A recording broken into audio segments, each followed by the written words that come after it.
तो आज जो हम लोग पढ़ेंगे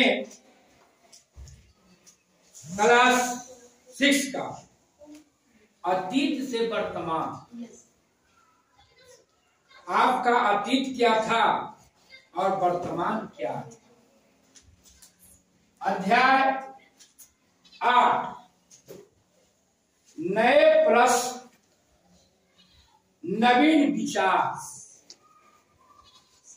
नए प्रश्न और नवीन विचार। पल्लवी आई हुई है, खड़ा हो जाओ,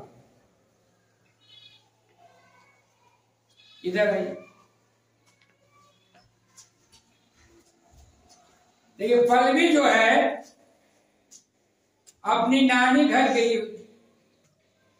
अब पल्लवी का नानी जो है डेली सुबह उठती थी, पूजा पाठ करने के लिए आश्रम चली जाती थी। तब पल्लवी को भी मन हुआ एक दिन कि हमको भी नानी के साथ से जाना। तो नानी से कहा कि हमको भी नानी आश्रम ले चलो। नानी आश्रम ले गई। और पल्लवी को जानना था ना, जिज्ञासा था कि आत्मा क्या होता है, परमात्मा क्या होता है, ब्रह्म क्या होता है ना। तो पल्लवी की जो जिज्ञासा था कि आत्मा क्या है, परमात्मा क्या है, हम आपको बेहतर ढंग से आप लोगों को समझाते हैं। बैठ जाकर देखिए,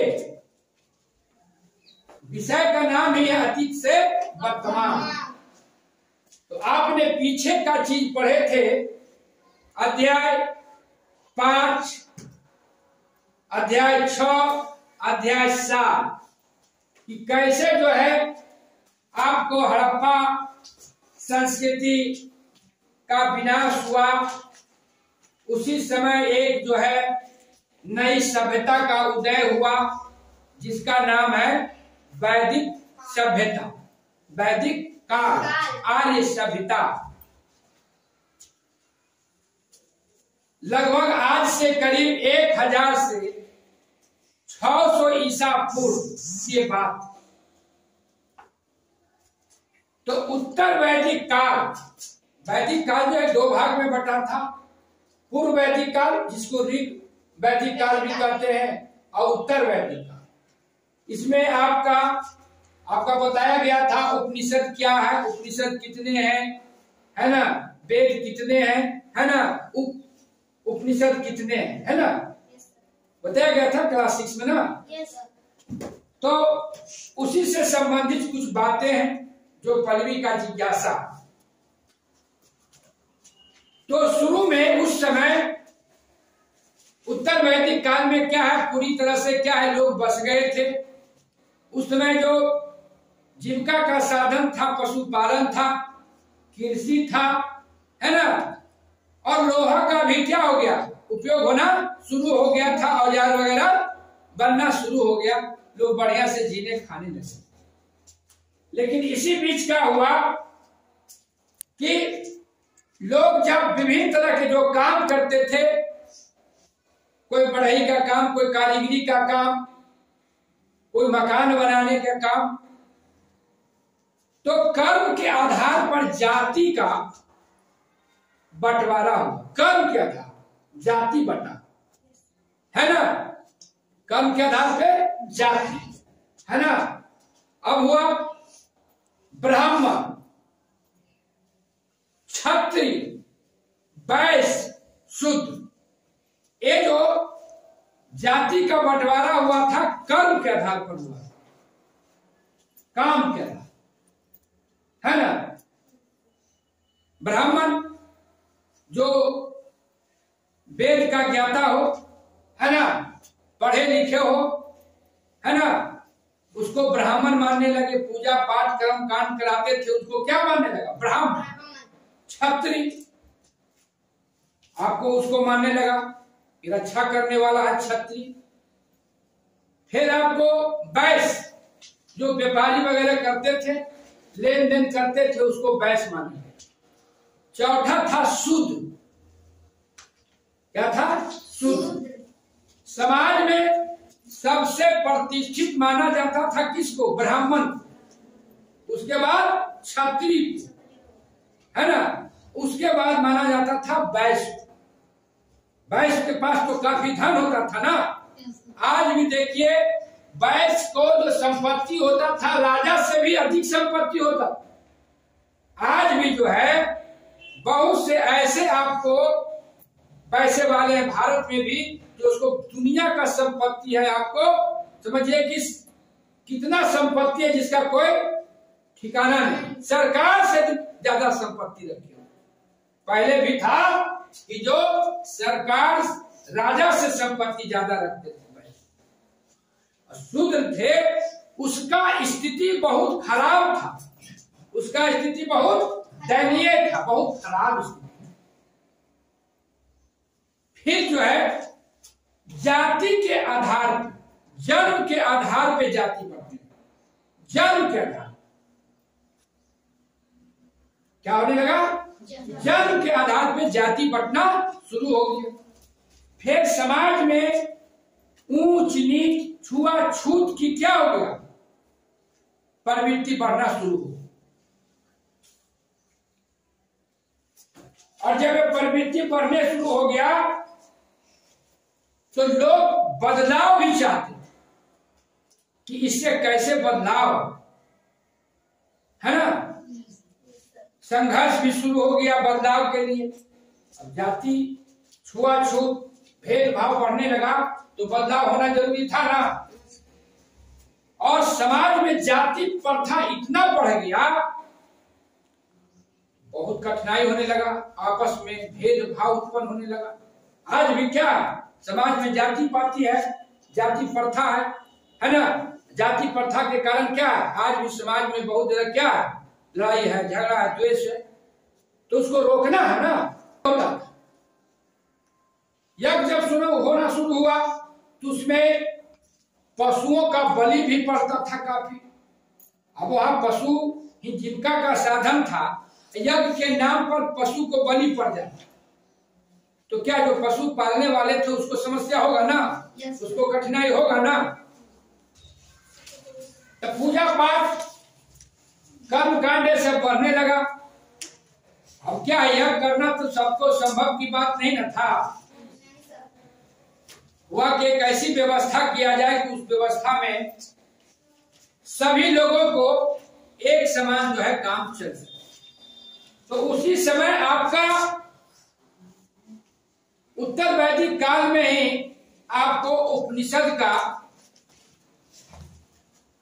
उदय हुआ, लिखा गया उत्तर वैदिक काल में उपनिषद, है ना। और उपनिषद का शाब्दिक अर्थ होता है गुरु के समीप बैठना, गुरु के समीप बैठना।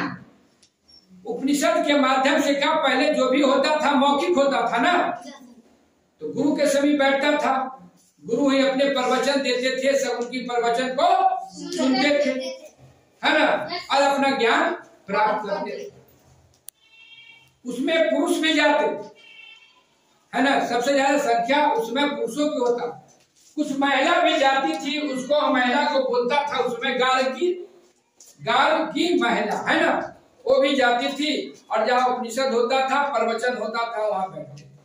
अब देखिए जो सवाल था पल्लवी का कि आत्मा क्या है, परमात्मा क्या है, ब्रह्म क्या है ना, उसी ढंग का आप एक बालक का नाम सुने होंगे, नचिकेता, जो आपको क्लास 7 में हिंदी में पढ़ना है ना। नचिकेता कौन थे? बात सर्वा का है ना, वो छोटा बालक था। और वो जो नचिकेता लिया गया है आपको कठोर उपनिषद से लिया गया, जो कहानी आपको क्लास 7 में पढ़ना है, वो लिया गया कहां से? कठोर उपनिषद से लिया। तो महर्षि बादशर्वा का जो पुत्र नचिकेता, तो आपको वो पढ़ना तो हिंदी में है, 7वां क्लास कठोर उपनिषद से लिया गया है। अब जो है नचिकेता का कई तरह के सवाल था, अपने पिता से भी सवाल है ना, कि आप जब करते हैं गाय को फला चीज को दान करते हैं तो हमें ही क्यों नहीं किया जाता है। एक बार इसी कुछ सवाल को लेकर नचिकेता पहुंच जाता है। नचिकेता का कहना था कि मरने के बाद हमें क्या होता, माने मरने के बाद हमें क्या होता। तो नचिकेता का लोगों का इसका उत्तर जो है यमराज ही देंगे, इसलिए कि मृत्यु का देवता कौन है, यमराज है, वही सबको मार के ले जाते हैं। नचिकेता का किया कि वो बालक चल दिया कहा, यमराज के। अब यमराज के यहाँ गया तो यमराज जैसी आपको नचिकेता बालक को देखता है तो पूरा वो दंग रह जाता, कितना छोटा बालक यहाँ कैसे पहुंच गया। तो यमराज पूछा कि क्या आपका क्या सवाल है। तो नचिकेता ने सवाल फिर किया कि मरने के बाद हमें क्या होता। जब यमराज जो है पड़ गया चक्कर में कि छोटा बालक है, कि छोटा बालक को क्या बताया। तो यमराज ने कहा कि देखिए आपका जो प्रश्न है इसका जवाब बच्चों को नहीं देने का, कुछ सवाल होता है हमें बच्चा को नहीं बताया जाता है। तुम पैसा ले लो, सोना ले लो, चांदी ले लो, कहा हमको कुछ नहीं चाहिए, हमारा जो सवाल है उसका जवाब चाहिए। जब तक मेरा सवाल का जवाब नहीं मिलेगा। देखते आज भी बच्चा जो है घर में कोई चीज का जिद ठान दिया तो उसका जिद पूरा करिएगा तभी मानेगा, नहीं जी। तो नचिकेता जिद कर दिया। तब बताया नचिकेता को कि देखिए ये जो आत्मा है न मरता है न जीता है न दूसरे में जन्म लेता है ना। इसलिए आत्मा क्या है, अमर है। आत्मा क्या है, अमर। जो है नचिकेता के हट के बाद जो जवाब खोज रहा था उसे मिल गया। उसी तरह से एक व्यक्ति का नाम है सत्यकाम जवाब। सत्यकाम जवाब वो गरीब व्यक्ति, उसका भी एक इच्छा हुआ कि सत्य क्या है। इसके जानने के लिए वो भी निकल पड़ा। एक ब्राह्मण गुरु थे जिनका नाम था गौतम, उनके यहाँ गया और उनका जवाब मिला। तो आप भी सोचे गरीबी क्या है, गरीब असहाय व्यक्तियों के हमें क्या करना चाहिए। आप बालक हैं, है ना, लोगों का क्या धर्म। आज इतना ही खत्म।